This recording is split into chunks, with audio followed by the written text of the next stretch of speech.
través de la señal de Radio Nuevo Mundo, presentamos el programa Academia Libre, un espacio que sintoniza con la actualidad educacional, el desarrollo científico y el mundo de las artes. Aquí la Universidad Pública pone sus micrófonos al aire. Con ustedes, David Evia.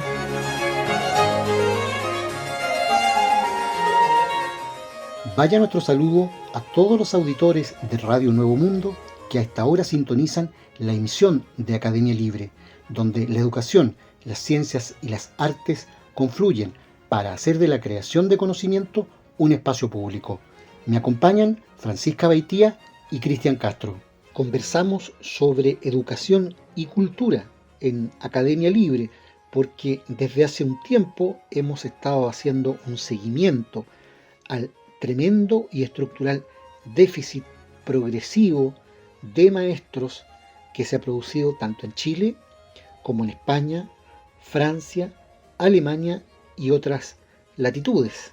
Ahora es el caso de observar lo que ocurre en Estados Unidos, porque lo que está en juego no es solamente la enseñanza, también la cultura de la formación, es decir, qué espacio, qué rol se le da al profesorado en la institucionalidad de un país.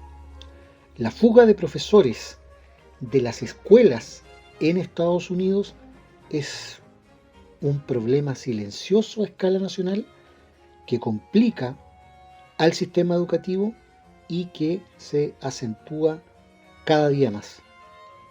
Durante 26 años, el profesor de origen salvadoreño Félix Herrera se forjó una carrera como docente en el norte de Virginia, junto a Washington.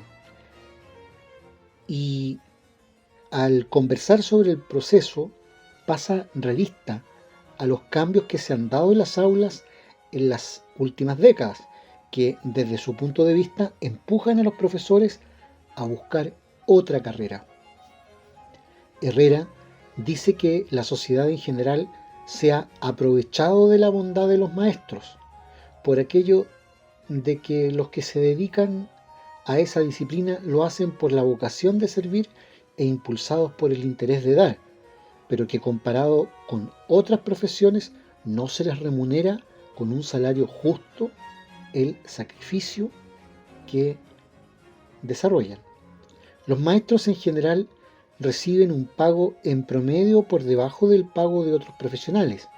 Hemos quedado, como gremio, en una situación en Estados Unidos y otras partes del mundo donde el profesor es mal pagado y no se le recompensa el trabajo, reafirma el profesor Herrera.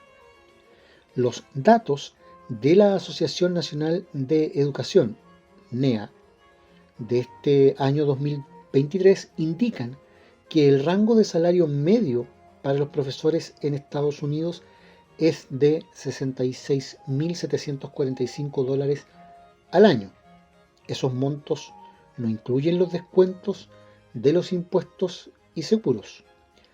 Desde Los Ángeles, el profesor Randy Jurado señala que no se puede olvidar que en Estados Unidos, para lograr cualquier formación universitaria, incluida la de docencia, se acude a préstamos estudiantiles y al empezar a trabajar, el profesional arrastra una deuda por encima de los $50.000 como promedio. Aunque en América Latina estas cifras podrían parecer altas, al compararlas con el costo de vida agudizado por la inflación y en especial por el alto precio de la vivienda en las urbes estadounidenses, para abril de este año una familia paga unos $1.976 al mes por vivienda, los salarios se encogen para cualquier trabajador en ese territorio. Los estados que pagan menos a los profesores son Florida, Mississippi y Dakota del Sur, y los que mejor pagan son California, Massachusetts y Nueva York, con promedios por encima de los $85.000 al año.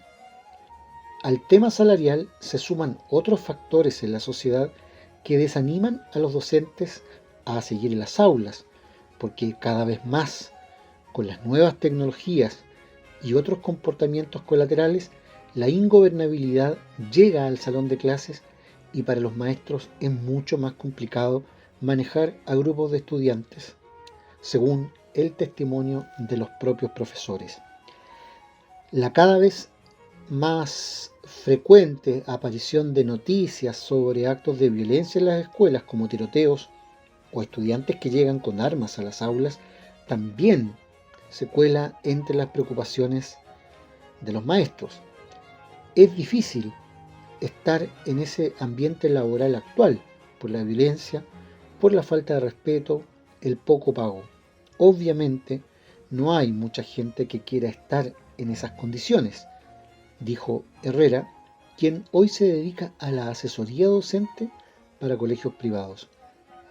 El profesor Henry Salinas, quien lleva 20 años de carrera entre el norte de Virginia y Washington, y que creció y estudió en las escuelas del área del Distrito de Columbia, señala que en su tiempo era inaudito pensar en tratar con determinadas malas palabras a un maestro, y hoy eso es normal.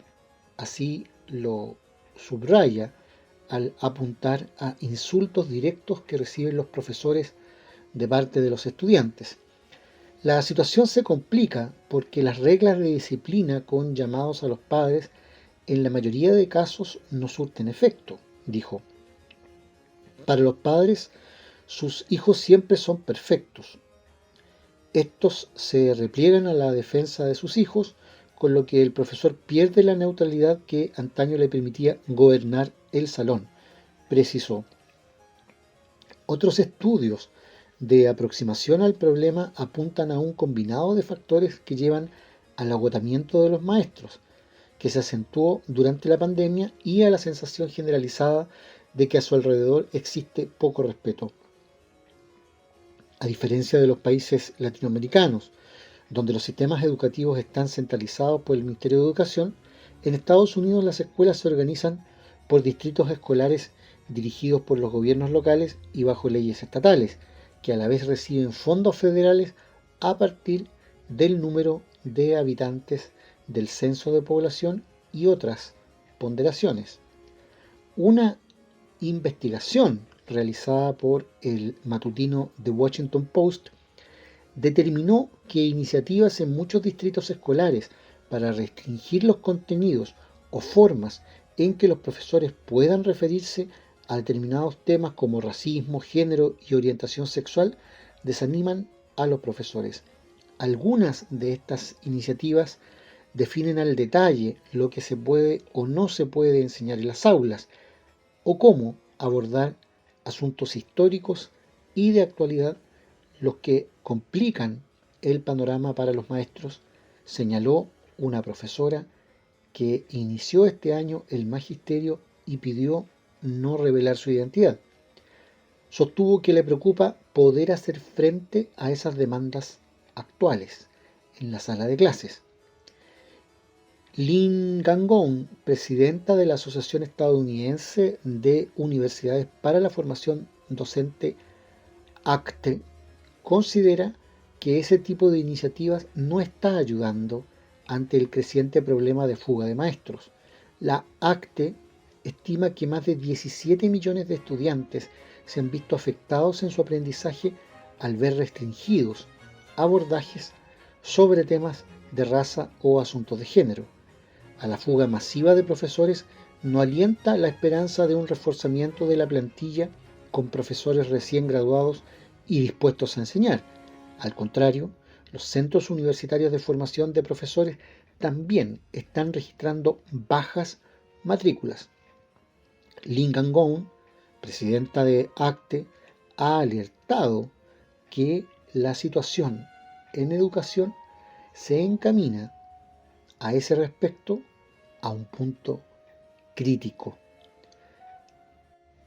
Dado el alcance y la escala de la escasez de maestros, debemos evaluar todas las oportunidades actuales y nuevas en función de si contribuirán a aumentar la inscripción en los programas de preparación de educadores.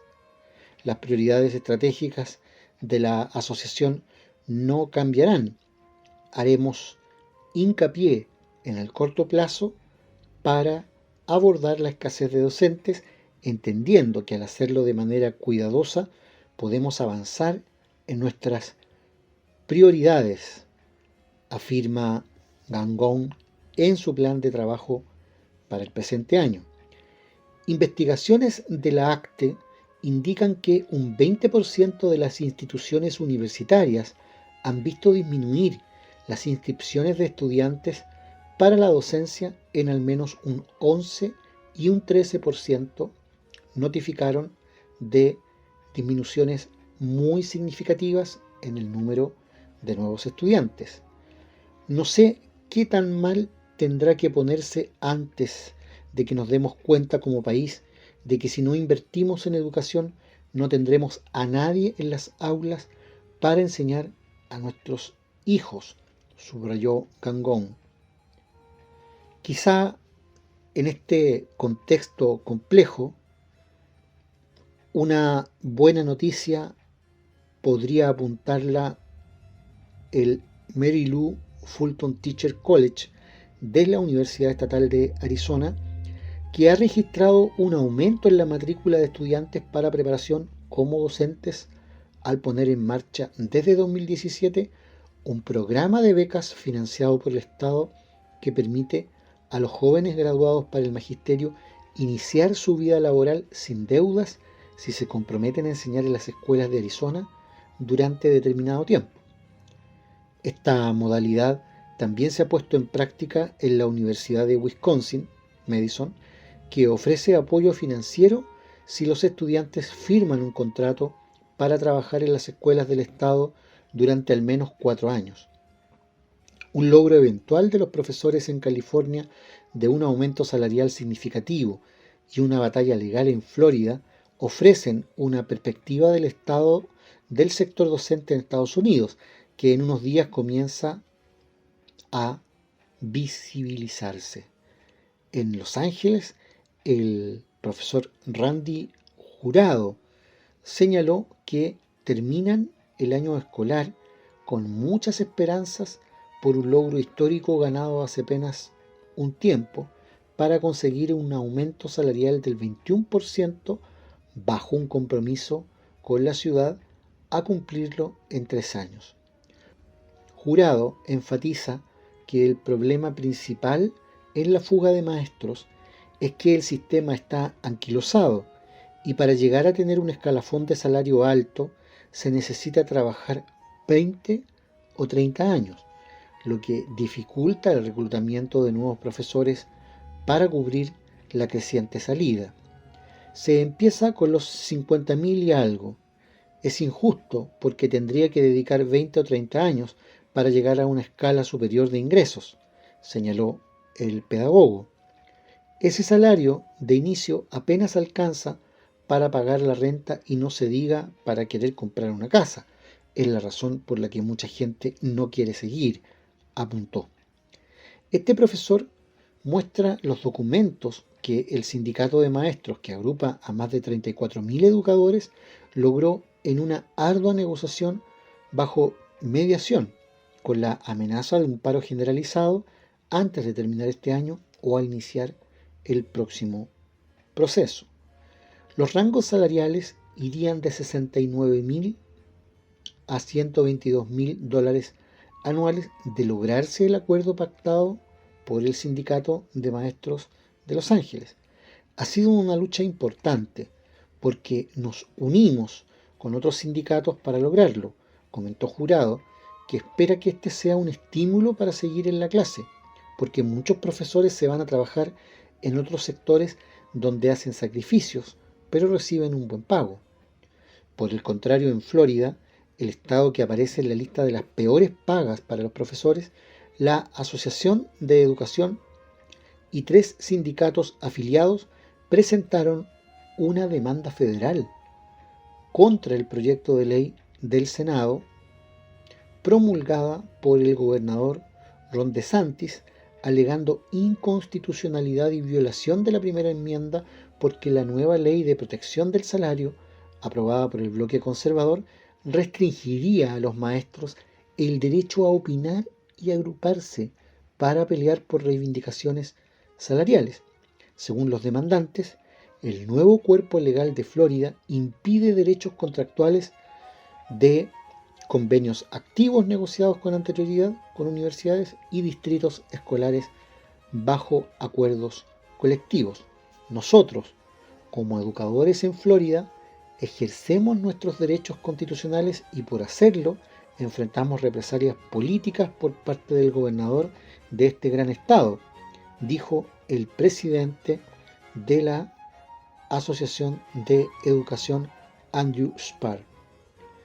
El gobernador DeSantis afirmó en redes sociales que la ley protege a los profesores de los sindicatos.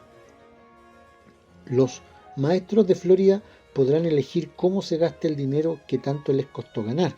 Los sindicatos escolares ya no podrán tomar como rehenes los cheques de pago de los maestros con amenazas veladas mientras ocultan a dónde va el dinero, señaló de manera impresentable el gobernador DeSantis, en lo que ya de manera nítida se muestra como una reacción en cadena de la institucionalidad educativa de Estados Unidos en contra de los intereses sindicales de los docentes, y esa situación se suma a la pauperización que con cifras se mencionaba hace un momento que están viviendo los maestros en materia de remuneraciones, pero también de otros complejos contextos como la violencia, la inexistencia de un clima de respeto dentro y fuera del aula, y desde luego una falta completa de respeto en la expresión de estos nuevos cuerpos normativos. A todo esto, por cierto, hay que sumar una desidia increíble de la opinión pública, que no ha priorizado en su propia agenda las demandas naturales de los maestros. Y eso es un tema efectivamente cultural que termina de completar este oscuro panorama que enfrentan los docentes.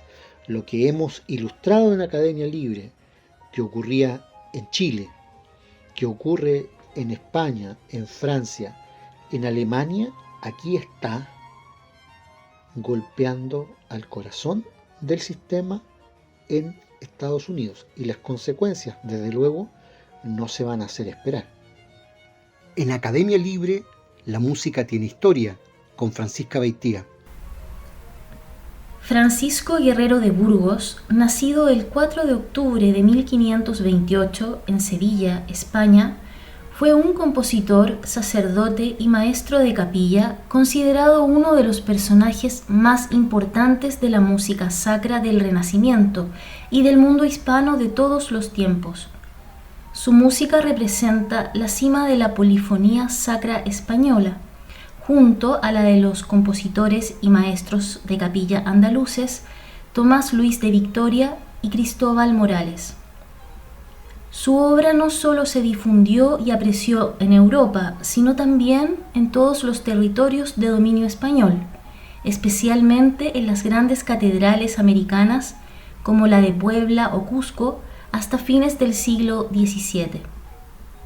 Fue interpretado por mucho tiempo y alabado por autores de tratados como Pietro Cerone, un sacerdote teórico y cantor renacentista vinculado a la música española y al reino de Nápoles bajo el imperio de la corona española, quien lo consideró una figura comparable con el gran Orlando di Lasso. Asimismo, literatos de la altura de Luis de Góngora, Lope de Vega y Vicente Espinel elogiaron sus composiciones. En relación a las cualidades de su música, cabe mencionar la capacidad del autor para incluir una notable variedad de emociones en sus obras, desde el recogimiento místico a la exaltación o desde la alegría a la desesperación. Se caracterizó por utilizar texturas homofónicas, donde dos o más voces se mueven simultáneamente desde el punto de vista armónico y en relación forman acordes. De este modo, Guerrero anticipó la armonía funcional, lo que dio lugar a que uno de sus Magnificat, género similar a la cantata, fuese considerado una obra del siglo XVIII. Su padre fue el pintor Gonzalo Sánchez Guerrero y su madre Leonor de Burgos. De familia acomodada, se conoce la existencia de un hermano 10 años mayor llamado Pedro, autor de composiciones cívicas y religiosas de gran calidad. Su hermano, Pedro Guerrero, fue clave en la iniciación musical de Francisco, pues le acompañó en su formación cuando éste ingresó en el coro de la Catedral de Sevilla, donde conoció al poeta, maestro de gramática griega y latina y maestro de capilla, Pedro Fernández de Castilleja, hecho relevante, pues se convirtió en su discípulo. A sus 14 años ya era cantor contratado y en ausencia de su hermano que se había ido a Italia hacia 1545-1546, continuó perfeccionándose en la composición bajo el magisterio del famoso polifonista Cristóbal Morales en la Catedral de Toledo. En 1546 fue nombrado maestro de capilla de la Catedral de Jaén, ciudad en la que permaneció hasta 1549, cuando regresó a Sevilla para ingresar como prebendado en su catedral, una de las más grandes del mundo, que daba lugar a espléndidas ceremonias, seculares, sagradas, cívicas y populares, encabezando la empresa musical del magisterio de Málaga hacia finales de 1553, debido al deceso de Cristóbal Morales. Escuchamos a continuación Agnus Dei, de la obra Missa super Flumina Babylonis, del compositor Francisco Guerrero, por el ensamble Plus Ultra.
Escuchábamos Agnus Dei de la obra Missa Super Flumina Babylonis del compositor Francisco Guerrero por el ensamble Plus Ultra.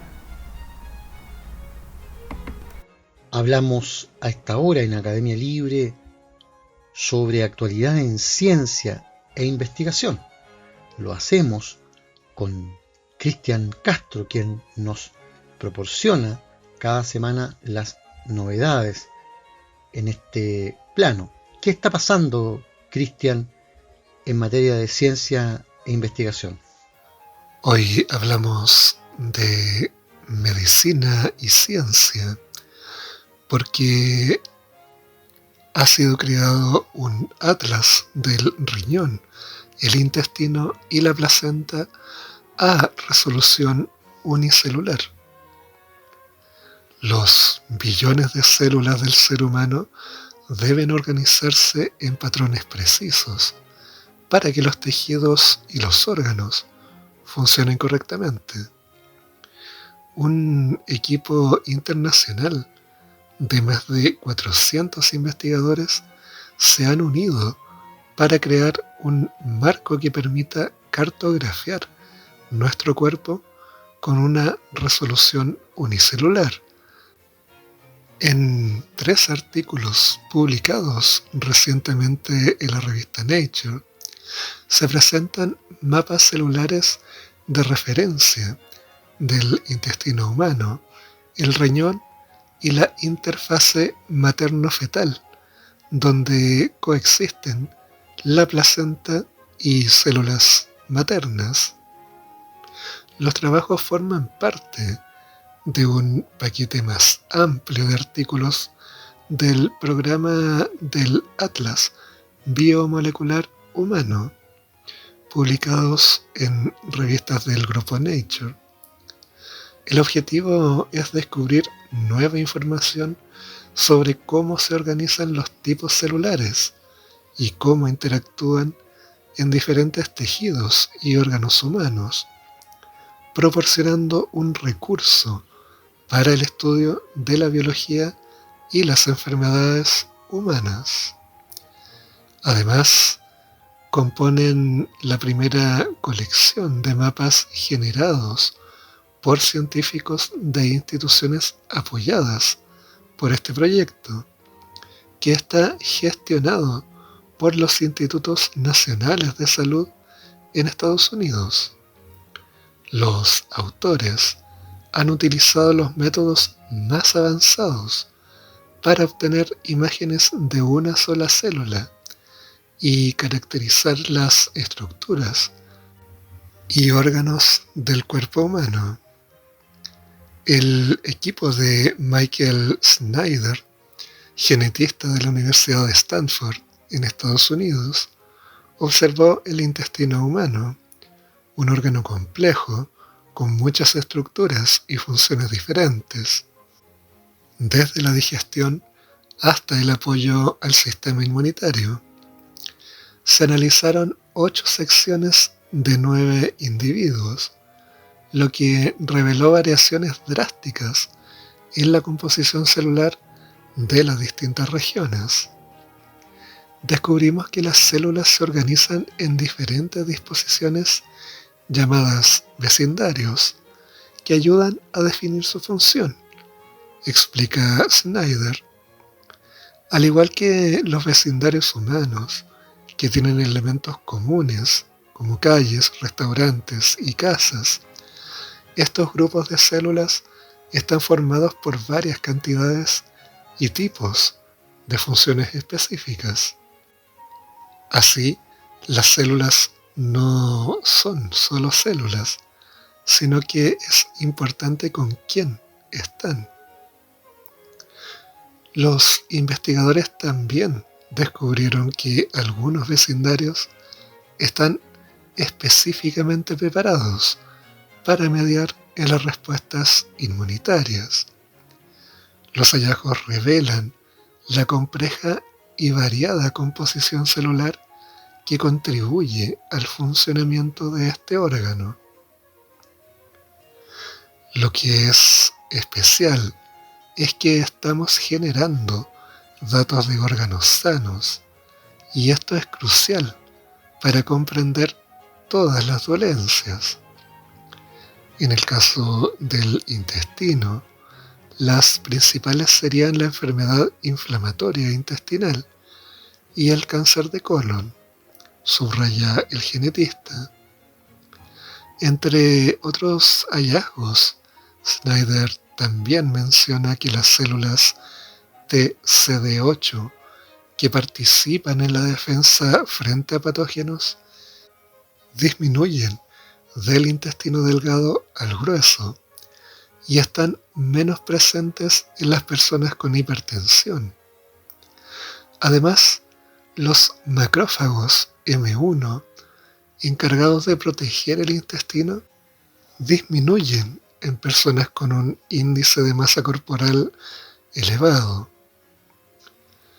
Un grupo liderado por bioingenieros de la Universidad de San Diego, California, en Estados Unidos, examinó las células de 45 riñones humanos sanos y 48 enfermos. Los daños en estos órganos pueden desencadenar cambios en las células que, en última instancia, afectan la función renal. Los investigadores construyeron el mayor atlas unicelular del riñón humano hasta la fecha, que cartografía los estados de las células sanas y enfermas en más de 90 pacientes. El mapa pretende servir de base para comprender mejor la progresión de la enfermedad renal tras una lesión aguda, la cual provoca que los riñones pierdan repentinamente su capacidad de filtrar los residuos de la sangre.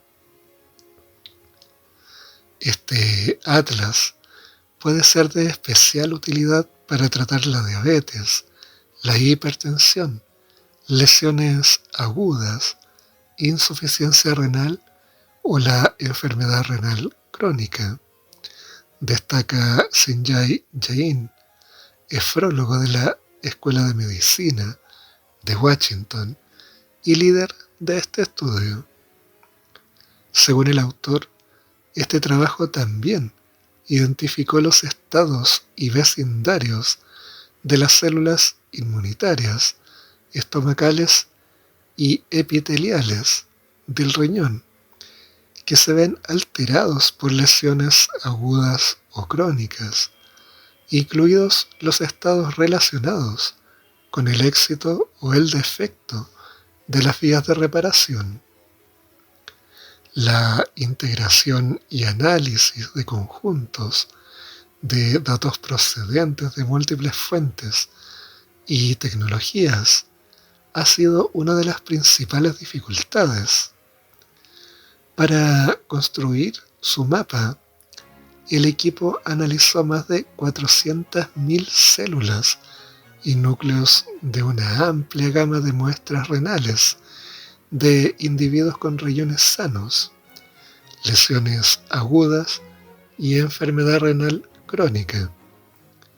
Los investigadores están preparando la próxima versión del Atlas con la intención de incluir datos de una población más diversa de pacientes. Por otra parte, al principio del embarazo, las células del estado fetal de la placenta en desarrollo invaden el endometrio uterino y colaboran con el sistema inmunitario de la madre para remodelar las arterias. Cuando leí esto por primera vez, pensé, esto es muy extraño, confiesa el patólogo Michael Angelo de la Universidad de Stanford. El investigador y sus colegas construyeron un mapa de la placenta humana durante la primera mitad del embarazo. Analizaron unas 500.000 células y 588 arterias de 66 muestras de la interfase materno-fetal humana, donde las células maternas y placentarias cooperan para sostener al feto. En concreto, analizaron el tejido en el que las arterias maternas se remodelan para suministrar sangre al feto. El estudiar cómo se forma la placenta humana es complicado porque es especialmente invasiva y crece en el útero de manera más profunda que en los otros mamíferos. Un crecimiento excesivo o insuficiente de la placenta en la pared uterina puede conllevar problemas de salud. Conocer los detalles del desarrollo idóneo podría ayudar a entender qué es lo que falla en las complicaciones del embarazo. Los mapas abarcan distintas fases del desarrollo, de 6 a 20 semanas de gestación, e identifican interacciones entre células placentarias e inmunitarias. Este último descubrimiento arroja luz sobre cómo este segundo tipo celular apoya la coexistencia de las distintas células maternas y fetales. El objetivo actual del equipo es determinar cómo pueden aplicar estos hallazgos para avanzar en la atención médica del embarazo, los trasplantes e incluso el cáncer. Según Angelo, este trabajo podría ayudar a explicar ciertos tipos de infertilidad y elaborar un tratamiento incluso. Investigaciones anteriores sugieren que algunos abortos espontáneos se producen porque el sistema inmunitario no logra acomodar el desarrollo suficiente de la placenta para mantener el embarazo. Conseguir la tolerancia materno-fetal en torno al segundo o tercer mes de embarazo es fundamental para superar el primer trimestre, explica. Por tanto, es importante destacar que los atlas de tejidos sanos desempeñan un papel fundamental en la investigación biomédica al servir de referencia comprobable con nuestros enfermos. Estos mapas ayudan a comprender qué es lo que falla en estadios iniciales de la enfermedad. Este conocimiento puede aportar ideas clave para desarrollar tratamientos en fases tempranas de las dolencias. Los 3 atlas recién mencionados tienen el potencial de hacer avanzar nuestra comprensión de las enfermedades al definir la localización espacial de los estados celulares relacionados con ellas. Los científicos prevén la generación de nuevos mapas de otros tejidos, pero señalan que todavía deben realizarse pruebas adicionales en más muestras para establecer asociaciones sólidas entre la organización y la función celular en la salud y también en la enfermedad. Muchas gracias, Cristian, por ese reporte que nos deja al día en ciencia e investigación. Vamos a la música con Francisca Beitía. Si bien Guerrero nunca residió en Málaga, consolidó su reputación como maestro de capilla y compositor, siendo publicado y difundido ampliamente en el extranjero. Sus obras se interpretaron en diversos lugares como México, Guatemala y Lima. Sus libros, por otra parte, de misas, motetes y villanescas se publicaron en Lovaina, París, Venecia y Roma, así como en su Sevilla natal. Y las copias manuscritas de sus obras se difundieron más lejos aún, puesto que el puerto principal de España, la rica Sevilla, era destino diario de los galeones que llegaban del Nuevo Mundo cargados de oro y plata gracias a su monopolio del comercio en el Nuevo Mundo. Hacia 1574 obtuvo la titularidad definitiva como maestro de capilla de la Catedral de Sevilla, cuando Castilleja murió. Francisco Guerrero fue un viajero y compositor experimentado. Viajó por España y Portugal al servicio del emperador Maximiliano II y luego a Italia durante un año. Sin embargo, pasó mucho tiempo en España, donde compuso una mayor proporción de obras profanas y una abundante obra instrumental, además del cuerpo principal, formado por obras vocales sacras. Compuso casi 20 misas y publicó más de 150 piezas litúrgicas y motetes. A su haber existen 2 colecciones de misas entre 1566 y 1582 y 2 de motetes entre 1570 y 1589, además de himnos, salmos y magníficats.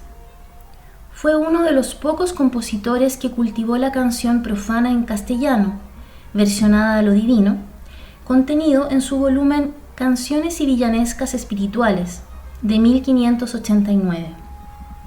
Su Misa Requiem probablemente fue publicada por primera vez en Roma, en 1559, que cuenta con una versión revisada en 1582, la cual estuvo acorde con las reformas litúrgicas del Concilio de Trento efectuado entre 1545 y 1563, cantado en Sevilla a finales del siglo XVI. En su revisión, Guerrero omitió el obsoleto Sicut Servus, sustituyéndolo por el nuevo Absolve Domine. Añadió un nuevo arreglo del responso Libera me, el motete a 6 voces Hei mihi Domine, y 2 nuevos arreglos de la comunión, uno para 4 voces y otro para 5. Esta obra ha sido considerada como entre aquellas creaciones más magníficas y dramáticas de Guerrero. Una de las características notables de la música de la Catedral de Sevilla era la participación de ministriles que tocaban chirimías, cornetos, sacabuches y bajones. Sevilla se convirtió así en uno de los centros musicales más ilustres de la península. Guerrero, además de poseer una buena voz de tenor, tocaba el arpa, la vihuela, el órgano y el corneto. Contó con un colectivo de músicos que, sin duda, utilizaron estos instrumentos para tocar en la misa de Requiem del compositor. Más tarde, a los 60 años de edad y tras la muerte de sus padres, visitó Tierra Santa aprovechando su estadía en Venecia para la edición de varias obras suyas. Durante su regreso, fue cautivo por piratas franceses y tuvo que ser rescatado, como era común en la época, por el pago de una considerable cantidad. Dichas vicisitudes quedaron plasmadas en su libro El viaje de Jerusalén, de 1611. El endeudamiento subsiguiente lo llevó a prisión, donde terminó sus días como maestro de capilla, cuando la peste de 1599 acabó con su vida. Hoy, un conservatorio profesional de música de Sevilla lleva su nombre. Escuchamos a continuación Hei mihi Domine, de la Misa Requiem, del compositor Francisco Guerrero, por la Orquesta del Renacimiento.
escuchábamos Hei mihi Domine, de la misa Requiem, del compositor Francisco Guerrero, por la Orquesta del Renacimiento. Concluye aquí, en Radio Nuevo Mundo, esta emisión de Academia Libre, un programa producido por la Comisión Ejecutiva de la Universidad. En los micrófonos, Francisca Baitía, Cristian Castro y David Evia. Agradecidos de su sintonía, nos reencontraremos con ustedes la próxima semana. Hasta entonces.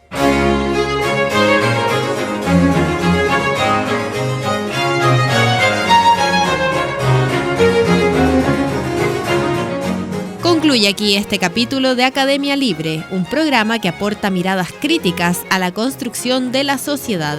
Hasta una próxima oportunidad.